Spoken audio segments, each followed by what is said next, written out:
I'm Duncan McLeod. Welcome to the TechCentral Show. We're glad you're here. If you haven't subscribed yet, youtube.com/TechCentral or any of the best podcasting platforms out there, you'll find the show. Just search TechCentral on Apple Podcasts, Spotify, Google Podcasts, Pocket Casts, you name it, you'll find us.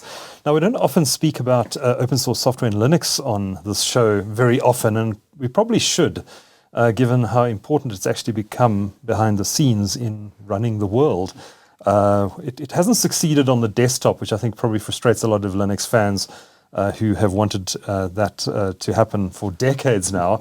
But Linux, in one form or another, is pretty much everywhere. It runs the cloud, it's on our phones, etc., etc. And it's become incredibly important. It's become like an underpinning, I guess, to the world of IT. And I thought to chat with the CEO of Obsidian Systems, Muggie van Staden, who I have not seen in probably 20 years, would be a great one to do. Muggie, thanks for making the time. Thanks for coming into the studio. Thank you very much for the invitation. Glad to be here. I was shocked to discover 5 minutes ago, before we started recording, that you don't actually run Linux on your desktop, that you're in fact a Mac user. Why? I'm not as technical as a lot of the people that work for Obsidian are. Right. And it was just something that I personally struggled with. I tried it for probably 3 to 6 months back in the 90s. Which distro did you use back then? So long ago. The techies tried me to use several of them. Then it was, try this one, it's easier. This one's more user-friendly. Right. But, the second time I couldn't get documents to print, I gave up. Okay. So personally, I've always been a Windows user.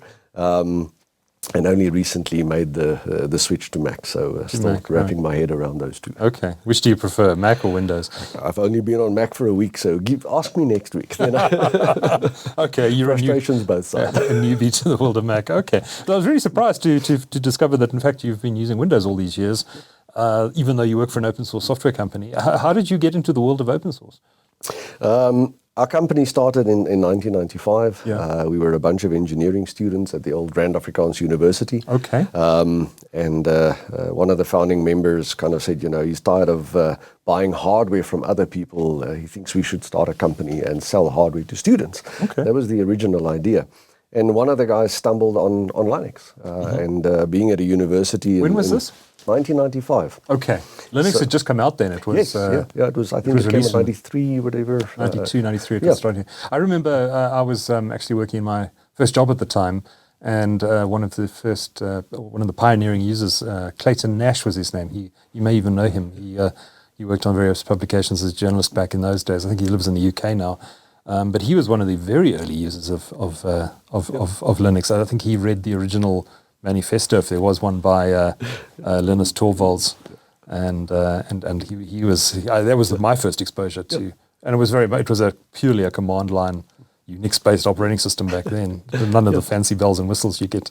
So one of the founding members, Anton de Wet, he kind of discovered it on the internet. And we were fortunate enough in those days, being at a university, we were one of the few people that actually had access to the internet. So we downloaded it and he started playing with it. And then one of the professors had a problem with a Unix system. And he said, could you come and have a look? And Anton went and he fiddled and he got it working. And as he walked out, the professor said, well, please send me your invoice. And we were like, wait, we can charge money for this? Early on, we decided this is something that we think is unique. And we love the concept of collaborative software development. A lot of people still think open source is a religion. Some behave that way, but it's not. It's just a fantastic way of developing software. And I guess our first break was Nando's. Nando's. We deployed a Linux system in every Nando's store in South Africa in the late 90s. Wow. So we ate a lot of chicken. Point of sale terminals. Their back end, no, it was not. Okay. So it was just their back end was at that stage a Unix system, and we replaced it with a Linux system. Right. And Anton coded a thing that would distribute updates, stuff that you now take for granted with things like Red Hat Satellite and SUSE Manager and those kind of things. But we coded it from scratch, and we ran that whole network, and that was our big break. Right. And other than that, we built email system for schools. For schools? Okay. Because once again, in the 90s, it wasn't that Microsoft gave away the technology to schools like they'd done recently. So a lot of the schools couldn't afford email systems. So we would put down a Linux system and provide email for every scholar. That's how we started making our money. And then as you look in the history, when Red Hat became the bad guys and started charging for Linux, our world changed heavily. And we had to jump on that bandwagon and be part of explaining to people why you have the Fedoras and the Red Hat Enterprise Linux is why you need to pay for it. So we've come a long way in educating people on why open source like you said earlier, we're now pretty much, it is everywhere. A lot of people associate open source with free, as in free beer. But it's not really. I mean, it refers to free speech or freedom rather than the price of it. So you can buy open source software that actually pays money. It costs money. And Linux just happens mostly to be free. Yes. So there's an article, if you go Google it on YouTube, it's around the Beekeeper. It's written by James Dixon. He was the CIO of Pento. This was probably 10 years ago. And for me, it's one of the best analogies I've ever heard explaining to people why you need companies like a Red Hat, like a SUSE that charges for this. And it's the concept of bees make honey. It's the only things that do it, and they like the software developers in the open source world. All they want to do is code. They're terrible at writing documentation. They're not great at roadmaps. They just like to code, and it's like a bee making honey. Now you have a housewife that wants to consume the honey. She wants to walk into a retail store and buy it in a pretty bottle. Now there's no way the bees will ever do that. You can pay them as much money. It's just not in their nature. And the same thing here. So what you have in between in the bee world is a beekeeper. They go, there's a demand for this type in this bottle, etc. And they charge money for that. But with the money, they then create environments for the bees to flourish. So that relationship is the same as the open source world. That you have Red Hat. They take money from people, but they provide an environment for the open source coders to do all of the magic that we do. So for me, it's one of the best analogies on how this enterprise open source thing works and why you pay money for certain things. Right. Before we talk about cloud and enterprise stuff, let's stay on the desktop just a bit longer. I know you were joking earlier that next year will be the year of the Linux desktop, and next year, of course, it'll be the next year. Why do you think Linux hasn't taken off on the desktop? I mean, I've installed some distros. I play around occasionally. I've got an old laptop I installed it on for fun, and it's actually it looks pretty good. It's quite usable. I think there's still some tricky stuff like installing drivers, for example, occasionally might run you into a bit of difficulty, and that might be easier on Windows or Mac. But generally speaking, it looks pretty end-user friendly. Why is it not used more broadly, do you think? I think it's those small nuances. If the printer can't work, if you're a typical home user, it's too technical. You then get stuck. And for guys that run this on their servers and look after customer servers, for them to then quickly go in and VI and make a change to something and get it working, for them it's fine. But your average computer user, I think it's just too technical.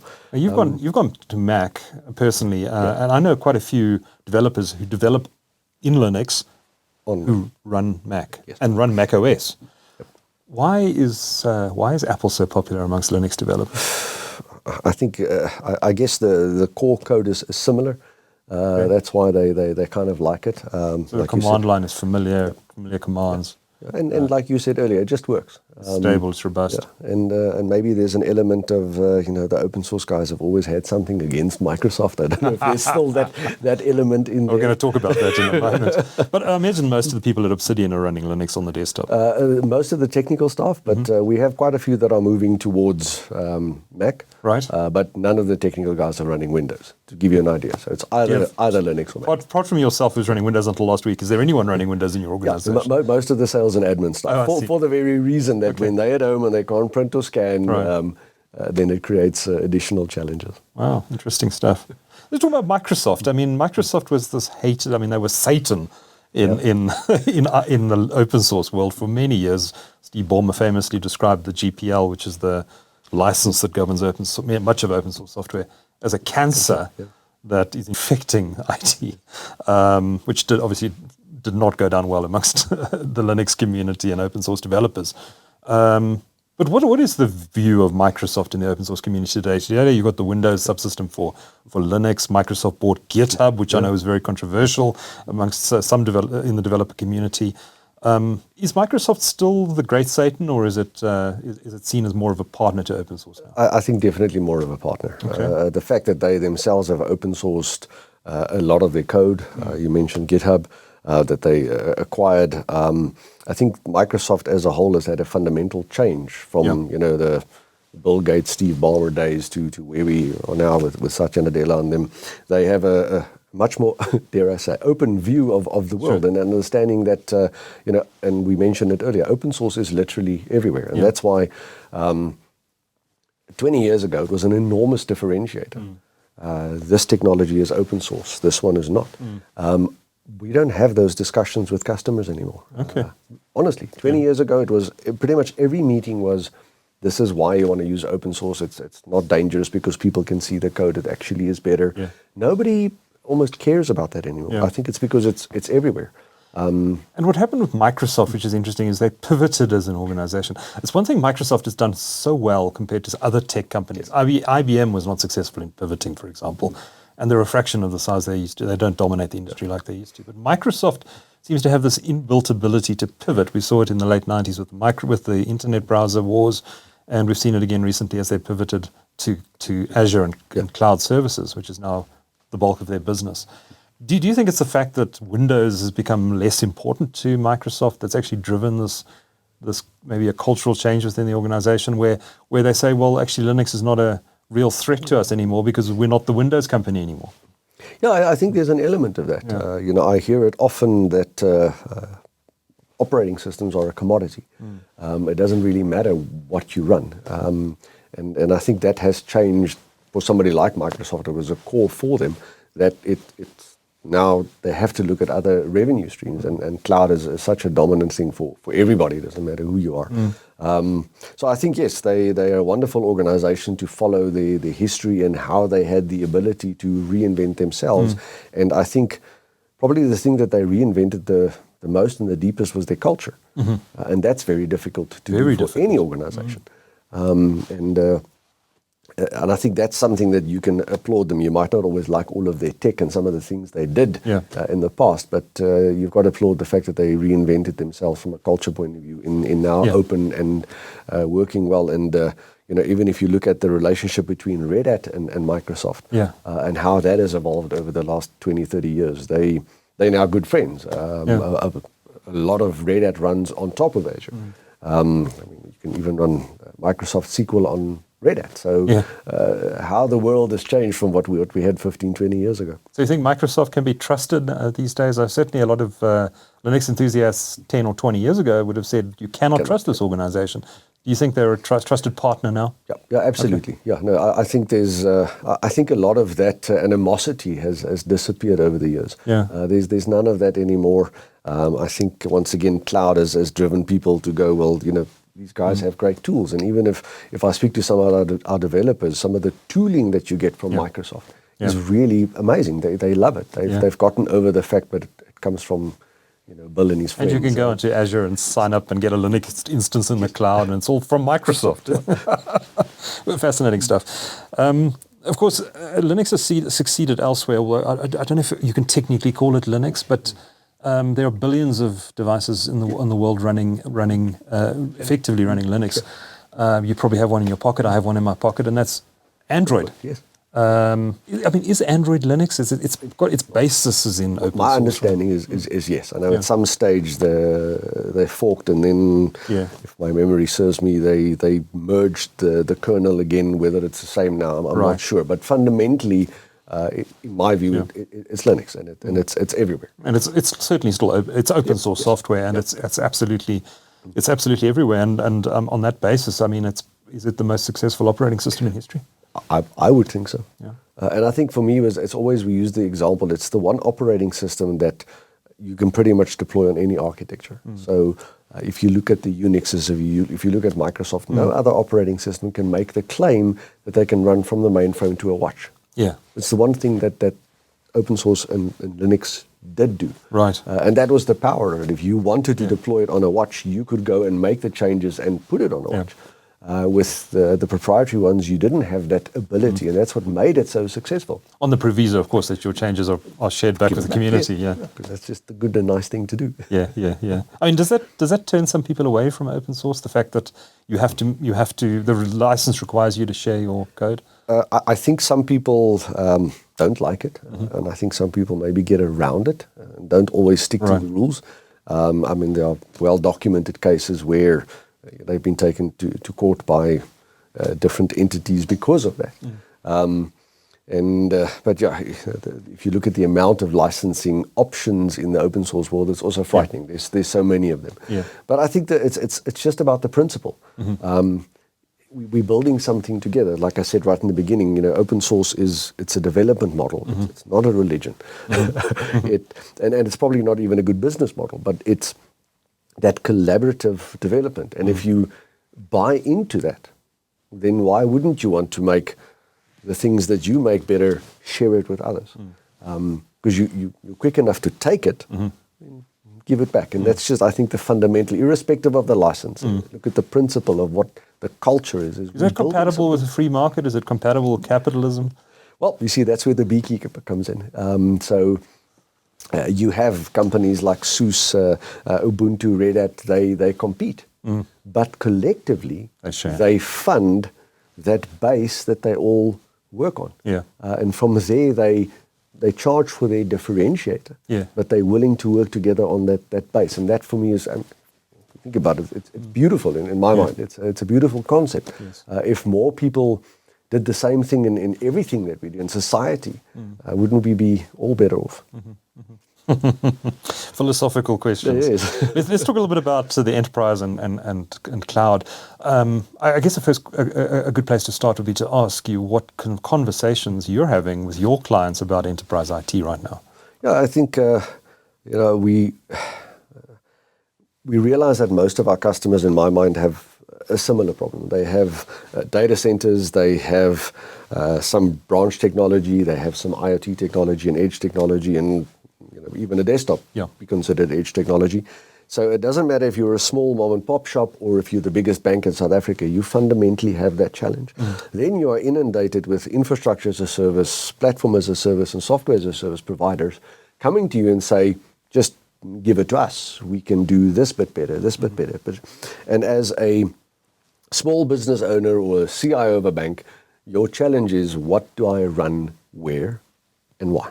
And I have lots of small customers that will go, but we don't have the same worries. And I go, but you do. Your email, it's probably cloud-based. So you make use of a software as a service or a platform as a service, whether you realize it or not. Your desktop of your accounting lady at home, it's an edge device in your network. It's the same fundamental problem. And we're helping our customers just traverse this wonderful world of hybrid IT. What do you put where, why? And then the important thing is, how do you manage and control that? How do you make sure, whether it's a piece of data, whether it's a container, whether it's a VM, that if I deploy it, I know it's my standards from a security and a governance point of view, but I have the ability to move them around between all of these wonderful platforms. And that's a world, how our business has changed, and those are the things that we're trying to help customers with. So has Obsidian become less of a, how can I describe this, more less of a technical focused company and more of a business consulting focus? A bit of both. We still do we fundamentally... You still do the hardcore techie stuff? Absolutely, but we start with that question and that idea of, okay, great, we're going to deploy, let's take a data solution, is having the discussion with the CIOs to go and say, well, right, we're going to deploy the data, but we have to worry about things like governance. Who has access to what piece of code? The data lineage. Do you even know where it landed in your network, how it was moved, who made what changes? Those are the principal questions that we need to unpack, and then we can go and say, great stuff.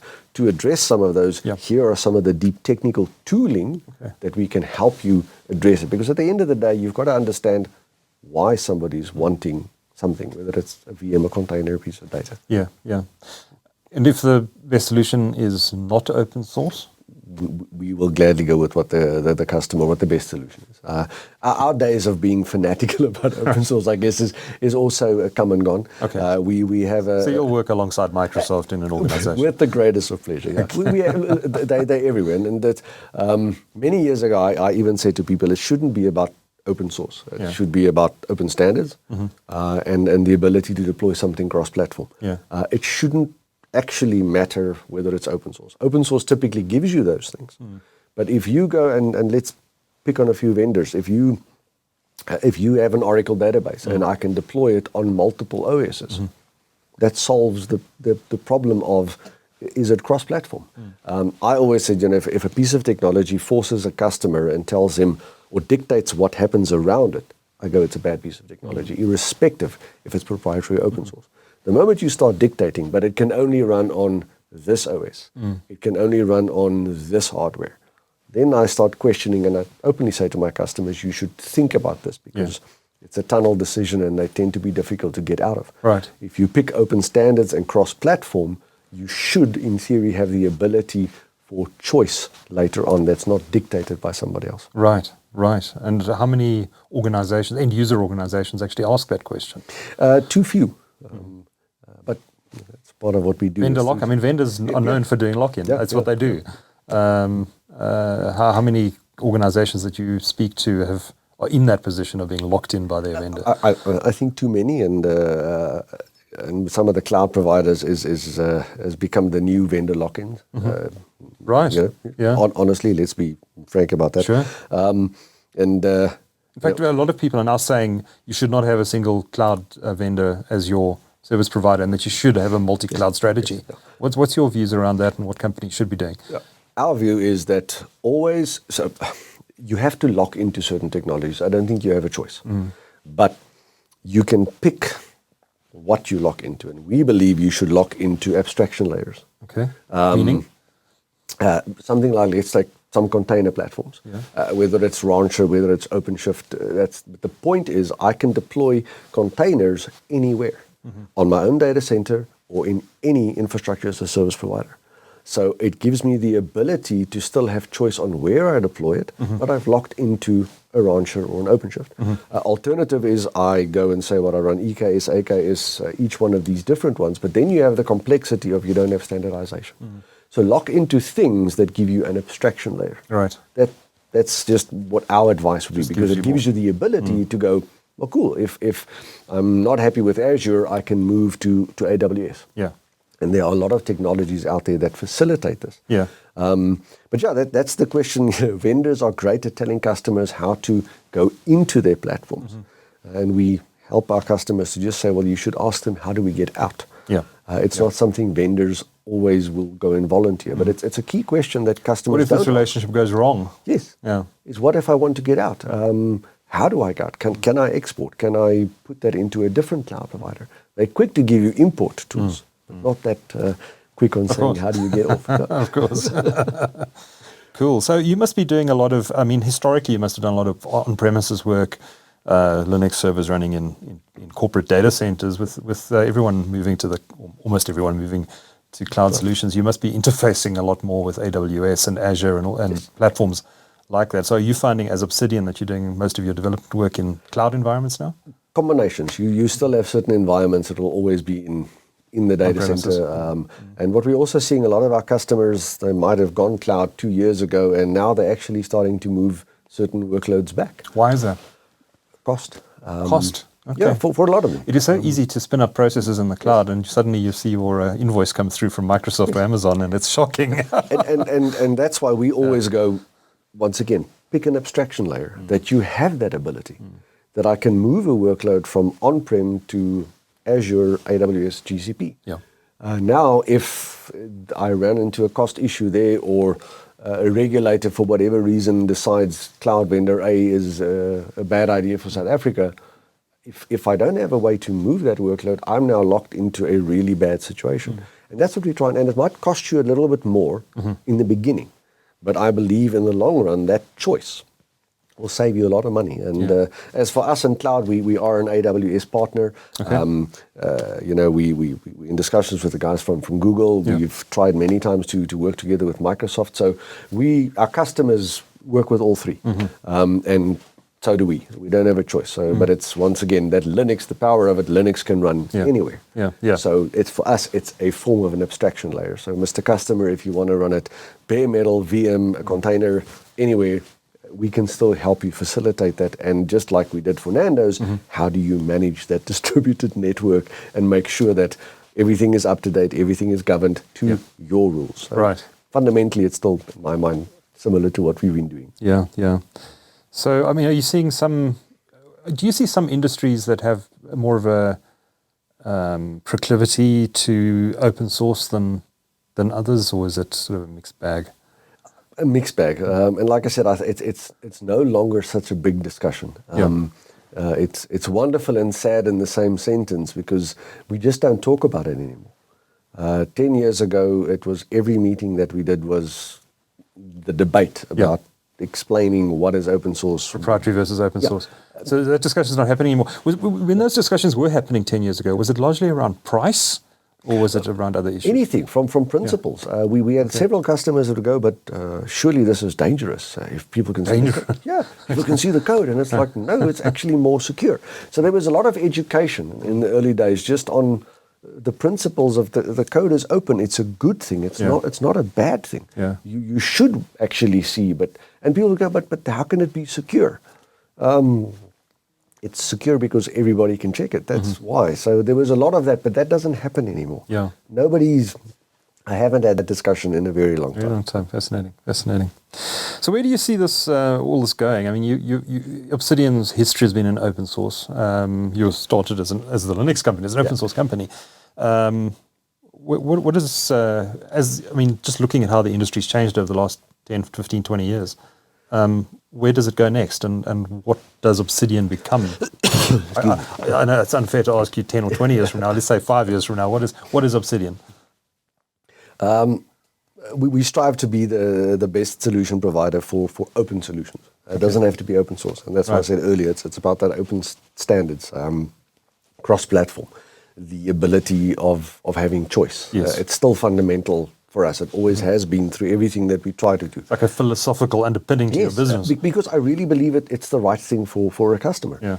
And I've had big fights with some of our vendors when they insist on things that doesn't give a customer choice.